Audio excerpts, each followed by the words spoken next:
Azam seekor tupai. Cerita ini asli dikarang khas untuk cerita Hikayat Tok T, tulisan oleh Harvey Gardner dari channel Hikayat Tok T. Jangan lupa subscribe, like dan share untuk cerita yang lebih menarik lagi. Terima kasih. Pada masa dahulu ada seekor tupai jantan. Dia mempunyai 3 orang adik-beradik. Mereka tinggal bersama ibunya. Ayahnya sudah lama mati. Tupai ini bernama Azam. Sementara 2 orang abangnya bernama Tatam dan Langlang. Ini kerana seorang abangnya berbulu hitam dan seorang lagi berbelang. 2 abang Azam sangat pandai memanjat. Setiap hari kedua-dua abangnya selalu membawa pulang buah-buahan untuk ibu mereka di sarang. Azam sangat sedih. Dia merasakan dirinya sungguh tidak berguna kerana tidak dapat berbakti kepada keluarga dan membantu ibunya mengumpul buah-buahan. Pada satu malam Azam bermimpi, seekor tupai tua datang kepadanya memberitahu, "Cucuku, kalau ingin pandai memanjat, pergilah ke Gunung Ledang.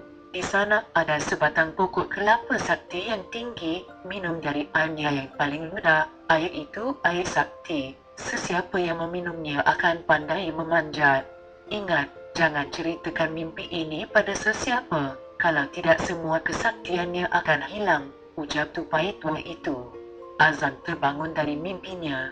"Esok, aku akan coba apa yang disarankan oleh tupai tua dalam mimpiku," bisik Azam lagi. "Ya, aku mesti pergi." Azam. Pagi esoknya, sebaya saja terbit mentari, tanpa menceritakan pada sesiapa, Azam pun menuju ke Gunung Ledang. Gunung Ledang agak tinggi, sehingga kan Azam dibasahi peluh. Di Gunung Ledang terdapat banyak sekali pokok, ada pokok buah-buahan, ada sayur-sayuran dan bermacam lagi. Setelah puas mencari, akhirnya Azam menjumpai sebatang pokok kelapa yang paling tinggi. Bagaimana aku nak mengambil air sakti itu? Pokok kelapa ini sangat tinggi. Tidak dapat aku mengambil buah yang paling muda, bungut Azam sambil bersandar lelap pada pangkal pokok kelapa itu. "Hei, alang-alang menyelut berkasam, biar sampai ke pangkal lengan." "Alang-alang aku sudah sampai, biar aku coba habis-habisan," ujar Azam. Azam berusaha memanjat pokok kelapa itu. Seperti biasa, oleh kerana tidak pandai memanjat, Azam tergelincir lalu jatuh ke bawah. "Aduh, sakitnya," jerit Azam. Azam tidak putus asa. Dia terus memanjat dan memanjat, jatuh dan bangun. Dia memanjat lagi, bangun lagi dan memanjat lagi. "Sudah kali yang ke-7, aku jatuh," bungut Azam sendiri. Namun Azam tidak berputus asa. Dia memanjat lagi dan memanjat lagi. Akhirnya dia sampai jua di puncak pokok kelapa.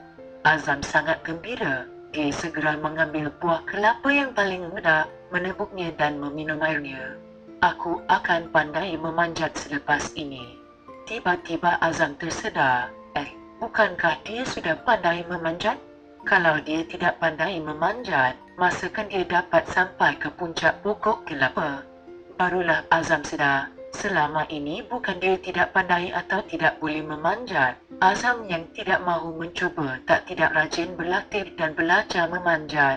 Lihatlah, setelah berlatih dan berusaha sepenuh hati, Azam akhirnya berjaya memanjat pokok kelapa yang paling tinggi itu.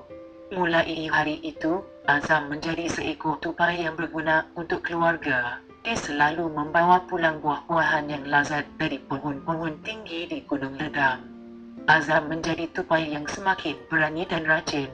Ibu Azam serta 2 abangnya sangat bangga dengan Azam. Begitulah tadi, pengajarannya ialah, kita hendaklah rajin berusaha untuk belajar serta berani mencuba. Seperti Azam yang tidak pernah berputus asa, suatu hari nanti kita juga akan mendapat apa yang kita impikan selama ini.